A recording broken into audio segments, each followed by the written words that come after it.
Chapter 1. December 7th, 1941. Pittsburg, California. Static crackled through the aging speaker as Annalisa Aiello's father, Vincenzo, turned the radio dial in search of the right station. The soft orange glow of the vacuum tubes was almost too faint to be seen in the late Sunday morning light. The sun poured through the window, reflecting off the glass covering their family portrait. Annalisa and Papa gazed out with deep-set eyes above chiseled cheekbones, while her older brother Mario's features favored those of her mother Maria, with a more pointed chin. His face was distinguished by a pencil eraser-sized mole on his left cheek. Together, they smiled broadly in that bittersweet moment just before they said their goodbyes. The photograph was taken with Mario's box camera on the day the Aiellos sent him off with the Navy to Honolulu, so far from the only home he'd ever really known. It was a world apart from what was sometimes a challenging life in the East Bay city of Pittsburg, California, where Annalisa had grown up. Her parents had arrived 2 decades earlier, fresh from Italy, with baby Mario in tow. The dial landed on the right frequency, and Annalisa heard the familiar sing-song jingle of the Jell-O program starring Jack Benny. The entertainer launched into a humorous intro while the 16-year-old hunched over math homework on the coffee table. Pots and pans banged in the kitchen as her mother prepared their afternoon supper. The faint scent of garlic permeated the air. Annalisa scribbled answers to the various equations, some more challenging than the rest, but half of her attention remained on Benny and the program she hated to miss.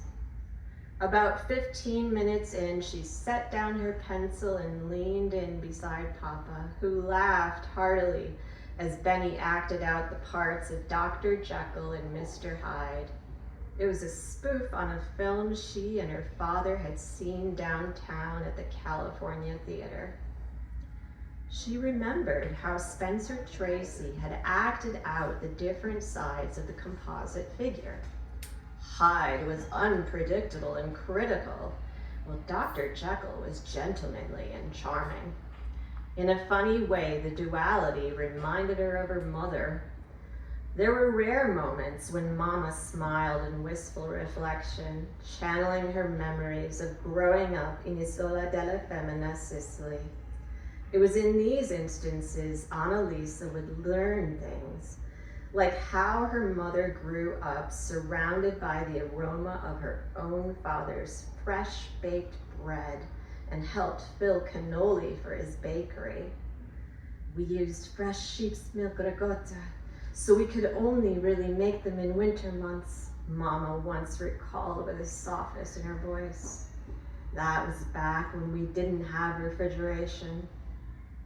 Then Annalisa had smiled, eager to learn more, but the moment had passed and she'd seen her mother's face harden.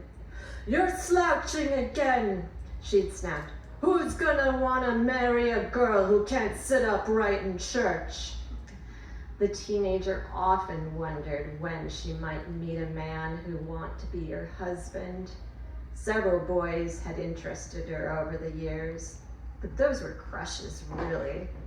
While she chatted some with her classmates who sat to her sides, she never spent any time with them outside of school. She didn't dare bring anyone home, for fear of what they'd think, how they might judge her immigrant parents. She glanced at her father, who was absorbed in the program. At least he spoke some English, unlike her mother. Still, his thick Sicilian accent sometimes clouded his words, leaving store clerks and church parishioners staring without comprehension. Worse still were the laughs and name-calling of neighbor children that still haunted her dreams. She thought about it as the laughter rang out in Benny's studio audience. But then, something peculiar happened. Benny was cut off mid-sentence as another man's clipped voice suddenly took command over the airwaves. We interrupt this program to bring you this special announcement live from Honolulu, Hawaii. We have witnessed this morning the severe bombing of Pearl Harbor and the attack on the city of Honolulu by the Empire of Japan. There has been serious fighting in the air and sea. More than 350 men have been reported killed by a direct bomb on Hickam Field. Witnesses report that at least 3 ships were attacked and the USS Oklahoma was set afire. This is a developing story. Benny's monologue resumed, along with the laughter.